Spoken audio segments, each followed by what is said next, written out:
प्रिय सहभागियों, नमस्कार, आदाब। मूक्स के इस ऑनलाइन पटल अर्थात प्लेटफॉर्म पर हिंदी भाषा के पठन पाठन के लिए निर्धारित पाठ्यक्रम हिंदी भाषा बोध के व्याख्यान संख्या 58 में आप सभी का हार्दिक स्वागत है।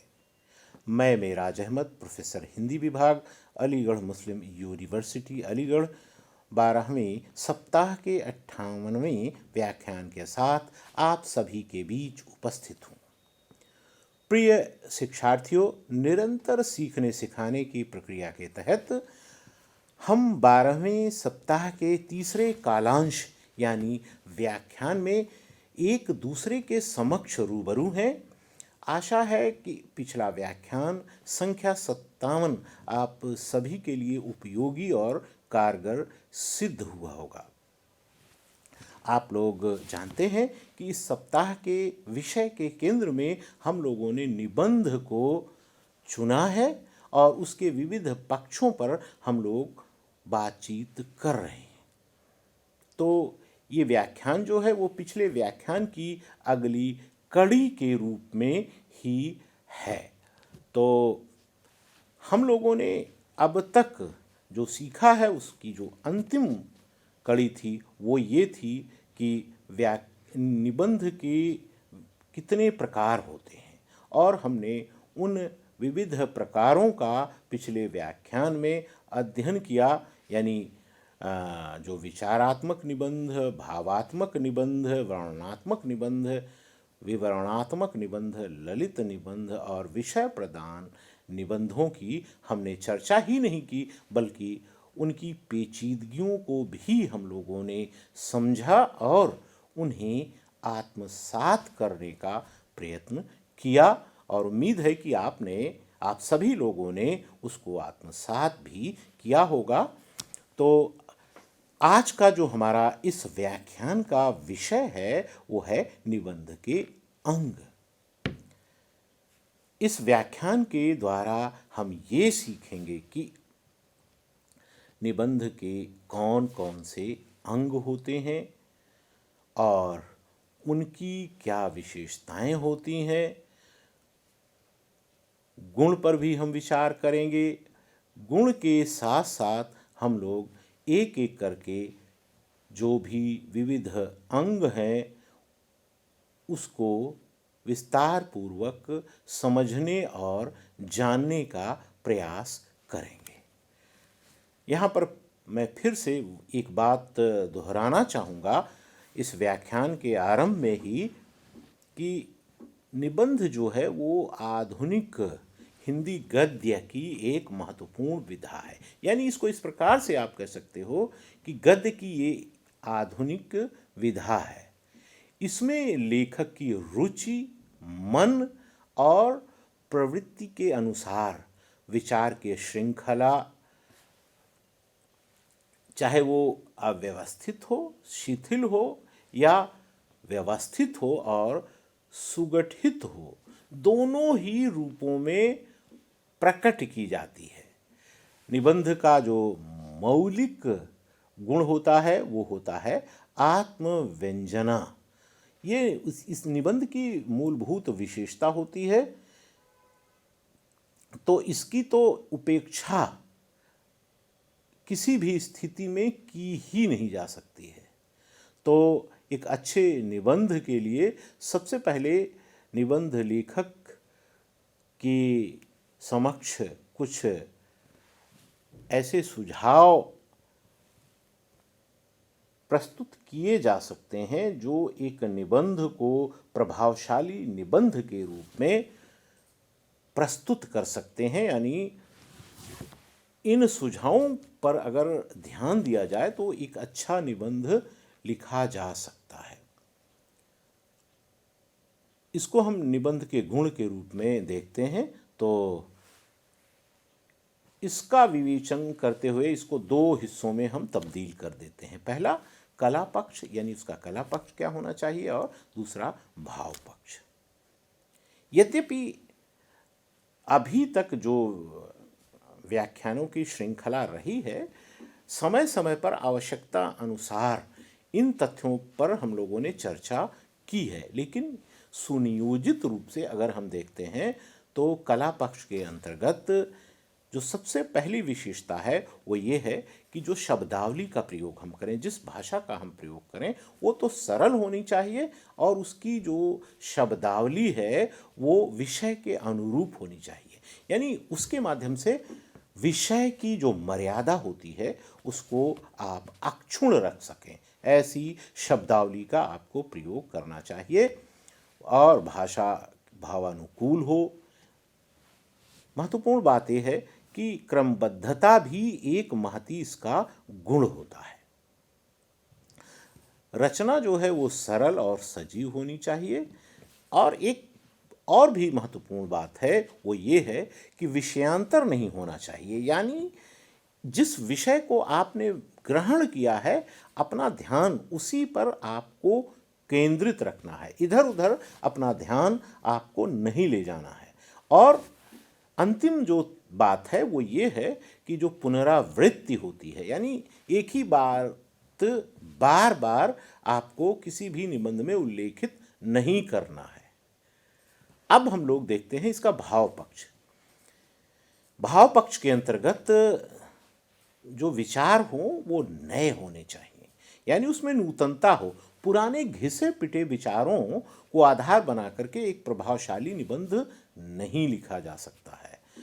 जो भी निबंधकार है उसके व्यक्तित्व की उसके निबंध पर छाप होनी चाहिए। अगर उसके व्यक्तित्व की उसके निबंध पर छाप होगी तो निश्चित रूप से उसका निबंध जो है वो कैसा होगा, वो मौलिक होगा, यानी उसका स्वयं का होगा, उसकी स्वयं की रचना होगी, सृजन होगा और निश्चित रूप से उसका प्रभावशाली होना चाहिए। उसमें प्रभाव उत्पन्न करने की क्षमता होनी चाहिए। अंत में जब तक कल्पना का अंश किसी भी निबंध में आप समाहित नहीं करेंगे तो निबंध अच्छा निबंध नहीं बन सकता है। तो प्रिय सहभागियों, अब हम लोग इसके अंगों पर चर्चा करते हैं, इसके भागों पर चर्चा करते हैं। तो सबसे पहले तो हम ये देखेंगे कि इसके कितने भाग हैं। मुख्य रूप से 3 भागों में निबंधों को विभक्त किया जाता है। कौन कौन से 3 भाग हैं? पहला जो इसका भाग है वो है प्रस्तावना या भूमिका का। दूसरा जो है मध्य भाग है वो विषय का है, यानी सामग्री जो आपको प्रस्तुत करनी है वो उससे संबंधित होता है। और तीसरा जो है वो है उपसंहार का। तो पहले भाग में आप लोगों को पता है कि प्रस्तावना में कोई भी विद्यार्थी जो होता है वो विषय का परिचय दे करके विषय की तरफ जाने का प्रयास करता है और निश्चित रूप से ये रोचक हो, संक्षिप्त हो और इससे निबंध जो प्रस्तुत किया जा रहा है उसका परिचय पाठक को मिल जाना चाहिए। भूमिका बहुत लंबी नहीं होनी चाहिए, शब्द थोड़े हों और जब हम विषय को प्रस्तुत करते हैं तो यानी जो बीच का भाग होता है, प्रसार का भाग होता है, उसको आप अगर देखिए तो उसका आरंभिक भाग होता है और मध्य भाग होता है। मध्य भाग इसका मुख्य हिस्सा होता है। इसमें विषय संबंधी तथ्य, भाव, विचार, प्रमाण आदि को क्रमबद्ध और सुसंबद्ध रूप से प्रस्तुत किया जाता है। इसके लिए हम आवश्यक दृष्टांत देते हैं, तर्क देते हैं, उदाहरण प्रस्तुत करते हैं। और महत्वपूर्ण बात यह है कि यद्यपि निबंध जो है वो गद्यात्मक रचना है, लेकिन हम दृष्टांत इत्यादि के लिए पद्य का भी इसमें प्रयोग कर सकते हैं। और इसका जो प्रस्तुतिकरण है उसमें स्पष्टता लाने के लिए जो सामग्री होती है उसको तथ्यों, भावों और विचारों के आधार पर अलग अलग अनुच्छेदों में लिखा जाना चाहिए। यानी उसके लिए अलग अलग पैराग्राफ हमको बनाना होता है। और ध्यान देने लायक बात ये है कि जो भी पैराग्राफ हैं, अनुच्छेद हैं, उसमें आपस में संबंध होना चाहिए। इन तथ्यों को ध्यान में रखते हुए निबंध के 4 अंग निश्चित किए जाते हैं। यद्यपि ऐसा नहीं कि कोई ये अंतिम वर्गीकरण है, विभाजन है, लेकिन प्रायः सामान्यतया 4 हिस्से इसके होते हैं, जिसको कि हम देख सकते हैं। पहला हिस्सा शीर्षक, प्रस्तावना, विषय विस्तार, उपसंहार इत्यादि या आदि, या इसको हम इन्हीं 4 रूपों के अंतर्गत देखेंगे। तो पहला जो है वो शीर्षक, इसकी हम चर्चा करते हैं। प्रिय सहभागियों, निबंध का जो परिचय है वो सबसे पहले किससे होता है? वो शीर्षक से होता है। निबंध का विषय क्या है, यानी वो किस विषय पर लिखा गया है, इसका ज्ञान हमें शीर्षक के द्वारा ही हो जाता है। तो इसके लिए ज़रूरी है कि निबंध का शीर्षक जो है वो आकर्षक होना चाहिए। जैसे ही पाठक इसको पढ़े उसके भीतर उत्सुकता पैदा हो जाए, जागृत हो जाए। और गौरतलब बात ये है कि यद्यपि इसकी महत्ता होती है ये, लेकिन ये लेखन का, निबंध के लेखन का अंग नहीं होता है, बल्कि हम ये कहेंगे कि ये सबसे महत्वपूर्ण अंग होता है। केवल अंग नहीं बल्कि सबसे महत्वपूर्ण अंग होता है। अब हम देखते हैं कि या तो इसको पहले ही हम निश्चित कर लेते हैं या इसको हम बाद में निर्धारित करते हैं। जब हम परीक्षा के कक्ष में बैठते हैं तो हम देखते हैं कि पहले ही शीर्षक दिया होता है और बताया जाता है कि आपको अमुक शीर्षक पर निबंध लिखना है। या कभी कभी जब आप स्वतंत्र रूप से निबंध लिखते हैं या परीक्षा में भी इस प्रकार का प्रश्न आपसे किया जा सकता है। तो जब शीर्षक हम तय करते हैं तो हमको कुछ बातों का ध्यान देना होता है, जैसे कि शीर्षक जो है वो ध्यान आकर्षित करने वाला होना चाहिए, यानी उबाऊ नहीं होना चाहिए। अगर वो आकर्षक नहीं होगा, दिलचस्प नहीं होगा, तो निश्चित रूप से जो भी पाठक है उसके प्रति वो आकृष्ट नहीं होगा।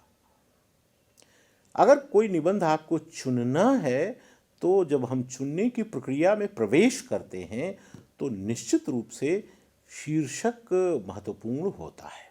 अगर वो आकर्षक होगा तो हम उसको चुन लेंगे। दूसरा है विश्वसनीय। लेकिन हम शीर्षक को आकर्षक बनाने के आग्रह के कारण ऐसा न कर दें कि उसमें सच्चाई से हम भटक जाएं और जो विषय है उसके विपरीत शीर्षक का हम चुनाव कर लें। यानी कहने का आशय ये है कि गलत शीर्षक का चुनाव नहीं होना चाहिए, अन्यथा पाठक उससे प्रभावित नहीं होगा। ये बहुत ही महत्वपूर्ण तथ्य है शीर्षक के चुनाव में। और महती तथ्य ये भी है कि शीर्षक पढ़ने में आसान हो। बहुत पेचीदा और जटिल शब्दावली का प्रयोग अगर होगा तो निश्चित रूप से पाठक उसके प्रति आकर्षित नहीं होगा। और सहज शब्दावली होनी चाहिए, जटिल नहीं होनी चाहिए। और ख़ास बात यह है कि उसमें जो सक्रिय आवाज़ होनी चाहिए, यानी आपके शीर्षक में जो क्रियाएं हैं तो हमेशा सुनिश्चित करें कि वे निष्क्रिय आवाज़ के बजाय सक्रिय आवाज़ में हो। उदाहरण के लिए, क्या समाज का प्रतिगमन सेलिब्रिटी संस्कृति के कारण होता है? इसके बजाय हमको लिखना होगा सेलिब्रिटी संस्कृति समाज के प्रतिगमन में कैसे योगदान देती है। यहाँ पर आपको देख सकते हैं कि सक्रियता दिखाई देती है। अब हम एक और इसके वैशिष्ट्य पर आपका ध्यान केंद्रित करवाना चाहेंगे, वो है संक्षिप्तता। लंबी लंबी जो सुर्खियां होती हैं वो भ्रमित कर सकती हैं, आपको भ्रम की स्थिति में डाल सकती हैं। और सटीक होना चाहिए, यानी आप विषय जो भी ग्रहण करते हैं स्थितियों परिस्थितियों के आग्रह के कारण आप भटकिए नहीं, बल्कि सटीक शीर्षक दीजिए। असंगत शीर्षक जो है आकर्षण के मोह के कारण अगर आप दे देते हैं तो ये सही नहीं होगा, और इससे पाठक जो हैं वो आपके विचारों को सहजता से ग्रहण नहीं कर सकते हैं, नहीं समझ सकते हैं। इसलिए गुमराह करने की कोशिश आपको शीर्षक के माध्यम से कभी नहीं करनी चाहिए। तो ये शीर्षक के गुण हैं। अब आप फिर से हम लोग बात करते हैं विस्तार पूर्वक कि प्रस्तावना जो है वस्तुतः भूमिका जिसको हम कहते हैं वो विषय का प्रवेश होती है। इसमें विषय का परिचय दिया जाता है, यहीं से निबंध का आरंभ होता है। तो हमने इस बात का उल्लेख किया है कि अगर ये आकर्षक होगी तो निबंध को पढ़ने के प्रति पाठक के मन में स्वाभाविक रूप से उत्सुकता जागृत हो जाएगी और उसको आनंद भी आएगा। और ये जो सारगर्भित और छोटी होनी चाहिए, बहुत बड़ी होगी तो पाठक इसकी तरफ आकृष्ट नहीं होंगे। और एक बात ये भी है कि ये आपके जो निबंध हैं या निबंध है उसका ये पहला पैराग्राफ है। यहीं से आपकी योग्यता का, कुशलता का परिचय जो पाठक है उसको मिलने लगता है। साथ ही आपके विषय का भी परिचय यहीं से प्राप्त हो जाता है। तो आपको संक्षिप्त भूमिका देनी चाहिए, 5 से 6 पंक्तियां ही इसके लिए काफ़ी होती हैं। यद्यपि आवश्यकता के अनुसार इसे आप घटा और बढ़ा भी सकते हैं। जो विषय आप लिख रहे हों या जिस विषय में आप लिख रहे हों उसी के संदर्भ में भूमिका में लिखा जाता है। इससे निबंध का जो विषय है वो स्पष्ट हो जाता है। तो हमने बताया कि ये है स्पष्ट भी होनी चाहिए। हिंदी निबंध लेखन के इस अंग में जो आप शीर्षक देते हैं, यानी भूमिका के माध्यम से शीर्षक का पाठकों से परिचय हो जाता है। तो आकर्षक होना इसका महती गुण है। भूमिकाएं जैसा हमने बताया लंबी लंबी नहीं हो, रोचक हो, तभी निबंध जो है किसी भी पाठक को आकर्षित करेगा। निबंध में जो विषय है उसका संक्षिप्त परिचय और उसकी जो वर्तमान स्थिति है, स्वरूप है, वो भी इसमें आ जाना चाहिए। जैसा कि मैं बता रहा हूँ, बार बार बता रहा हूँ कि इसका विषय से सीधे सीधे जुड़ाव भूमिका को प्रभावशाली बनाने में सहायता करता है। वस्तुतः प्रिय सहभागियों, भूमिका किसी भी निबंध के श्रेष्ठता की नींव होती है। इसी के माध्यम से उस निबंध की परख होती है। कभी कभी कोई अच्छी सूक्ति, श्लोक या कोई उदाहरण कथन हो, उससे भी हम अपनी भूमिका की शुरुआत कर सकते हैं। अगर ऐसा करते हैं तो वो फिर निबंध प्रभावशाली निबंध होगा। यानी भूमिका अगर सूक्त इत्यादि के माध्यम से प्रस्तुत की जाती है तो निबंध का प्रभाव अधिक बढ़ेगा। तो इस प्रकार से आप समझ गए होंगे कि इसके माध्यम से हम संतुलित रूप से निबंधकार के दृष्टिकोण को प्रकट कर देते हैं।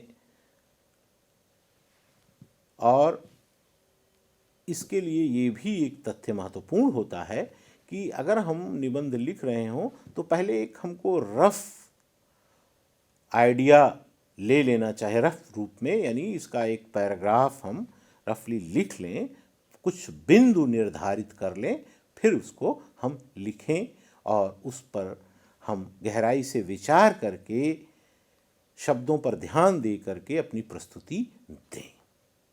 तो इस प्रकार से भूमिका, अच्छी भूमिका होगी। अब विषय जो है, आपने विषय चुना है, उसके विस्तार के संबंध में संक्षेप में हम लोग बात करेंगे। तो निश्चित रूप से ये महत्वपूर्ण भाग है और यही निबंध का केंद्र होता है।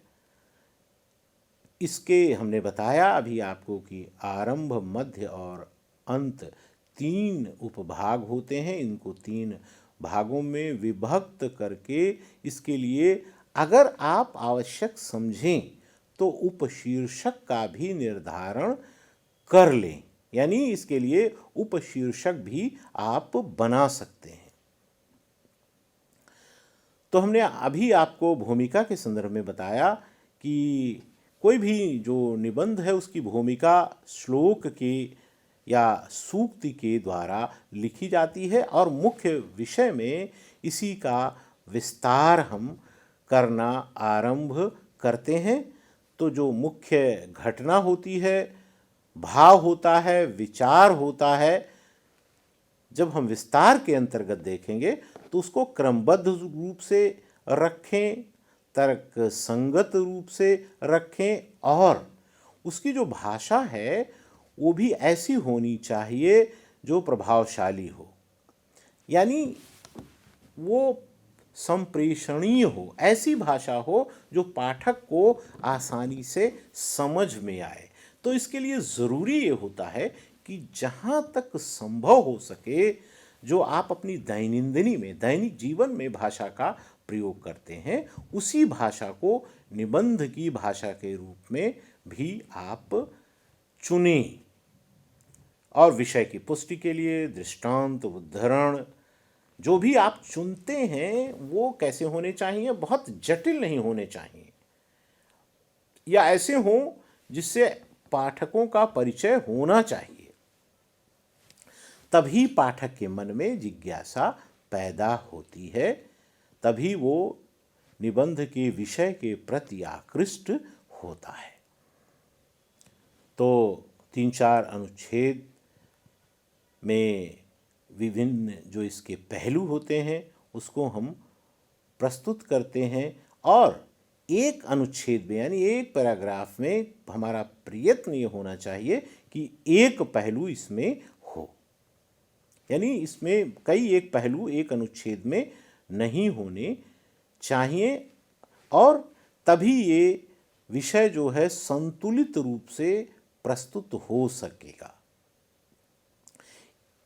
इसके आरंभिक भाग से ही निबंधकार का दृष्टिकोण रेखांकित होना आरंभ हो जाता है, यानी उसके दृष्टिकोण को चाहिए लेखक को कि वो उसको पाठकों तक पहुंचा दे।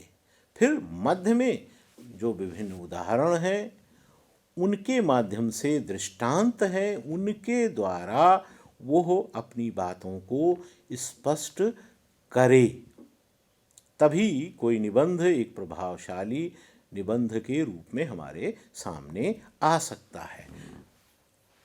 जो भी अनुच्छेद हैं वो अटूट श्रृंखला से बंधे होने चाहिए। हमने अभी बताया आपको कि एक दूसरे से जुड़े हुए हों, बिखराव उसमें नहीं होना चाहिए। और कहना ये भी है कि जो शब्द हैं, भाषा है, सरल हो, स्वाभाविक हो, सहज हो, शैली का भी इसमें महत्वपूर्ण योगदान होता है। यानी इस प्रकार की शैली हमको प्रयोग में लानी चाहिए कि जो पाठकों तक आपके विचारों को और भावों को पहुंचा दे। व्यास शैली तो होती ही है, लेकिन निबंध लेखन में समास शैली का भी प्रयोग होना चाहिए।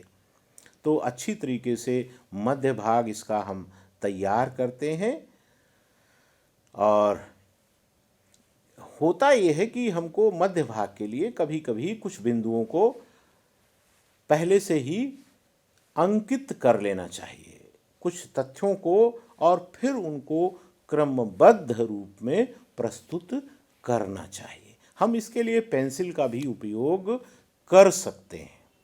फिर उसको हम हटा करके मुख्य जो प्रस्तुति है उसको हम दे सकते हैं। तो आप ये देख सकते हैं कि अगर हम इस प्रकार से कोई निबंध तैयार करते हैं तो वह जो है एक प्रभावशाली निबंध के रूप में हमारे सामने आएगा और प्रस्तुति में मुख्य भाग की मौलिकता भी होनी चाहिए, सजीवता होनी चाहिए। एक बात और भाषा के संबंध में उल्लेखनीय है कि वो व्याकरण सम्मत हो। चूंकि ये गंभीर विषय होता है निबंध, इसलिए यहाँ पर आप जो है वो व्याकरण की उपेक्षा नहीं कर सकते हैं। लेकिन व्याकरण का अर्थ ये नहीं है कि भाषा बहुत दुरूह हो जाए, भाषा बहुत क्लिष्ट हो जाए। भाषा सहज बनी रहनी चाहिए। तो मुझे उम्मीद है कि आप लोगों ने जो मुख्य विषय है उसको भी जान और समझ लिया होगा। तो अब हम लोग अंतिम जो इसका अंग है जिसको उपसंहार कहते हैं उसको समझने का प्रयास हम लोग करेंगे। तो प्रिय सहभागियों, आपको पता है कि किसी भी निबंध का अंतिम भाग जो है वो कहलाता है उपसंहार या निष्कर्ष। यहाँ विषय वस्तु के विवेचन के आधार पर हम निष्कर्षों को प्रस्तुत करते हैं। कभी कभी लेखक अपना विचार या अपनी प्रतिक्रिया भी इसमें व्यक्त करता है। लेकिन गौरतलब बात यह है कि जो भी वो करे उसका प्रभाव जो है वो पाठक पर स्थायी रूप से पड़े, यानी ऐसा निष्कर्ष वो प्रस्तुत करे कि वो पाठक पर प्रभावी हो जाए और वो उसके मस्तिष्क में, उसके मानस में अंकित हो जाए, टंकित हो जाए। तो प्रस्तावना की भांति ही उपसंहार में केवल एक अनुच्छेद होता है, यानी एक पैराग्राफ होता है। संक्षिप्त होने पर भी जो निबंध का यह अंश है, यह भाग है, वो पाठक को प्रभावित करने की कदाचित सबसे अधिक क्षमता रखने वाला होना चाहिए। और अगर अच्छा निबंध है तो उसमें ये क्षमता निश्चित रूप से विद्यमान होगी।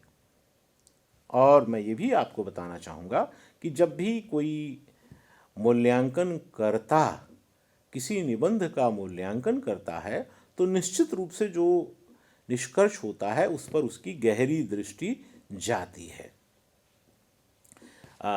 कोई भी उस जो निष्कर्ष है अगर आप चाहें तो किसी कविता की पंक्ति के माध्यम से या किसी उपदेश की पंक्ति के माध्यम से जो किसी विद्वान के विचार हैं उसके द्वारा समाप्त कर सकते हैं।